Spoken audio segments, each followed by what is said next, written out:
আন্দোলন ও দাবির চাপে ধরা পড়ল শেখ হাসিনা। তাকে সরাসরি সুপ্রিম কোর্টে নেওয়া হয়েছে। সাথে আছে কাওয়া কাদের। সোনামিয়ার ডেস্ক রিপোর্ট। আদালতের কাজ শুরু করা হোক।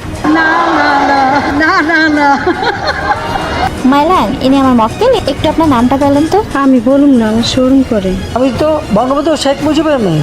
আপনি জনগণের উপর এবং ছাত্রছাত্রীর উপর যে অত্যাচার করছেন, আপনার তো ফাঁসির থেকেও বড় শাস্তি হওয়া উচিত। কি বলেন আপনারা? মহামান্য আদালত এই বুড়াবুটির হুকুমে পুলিশ ও আর্মি পর্যন্ত সবাই ছাত্রছাত্রী ও সাধারণ জনগণকে হত্যা করেছে। পানি লাগবে পানি, তাকেও মেরে ফেলেছে। একে মৃত্যুদণ্ড দিন। কি বলেন ওবায়দুল কাদের? কেমন আছেন? আল্লাহর আর শেষ নাই। আপনার যা বলার কাঠগড়ায় এসে বলুন। স্মার্ট বাংলা। কাওয়া কাদের আবার মঞ্চ ব্যাংকে পড়ে গেছে। ওই কেউ উঠা রে। জ্বালা রে জ্বালা, অন্তরে জ্বালা।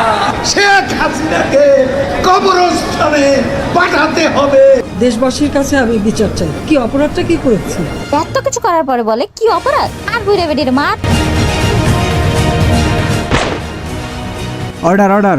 সকল বিষয় মাথায় রেখে আদালত এই পর্যায়ে আসছে যে আসামি শেখ হাসিনাকে ফাঁসি। एक्सक्यूज मी जज साहब, हसीना हमारा बीबी है, आपका साहस कैमने होता है? সরি স্যার, ইনি যে আপনার গার্লফ্রেন্ড আমি জানতাম না। তো এখন কি করবেন? हम हमारा बीबी हसीना के विदेश নিয়ে চলা जाएगा। আমাকে যাইতে দাও।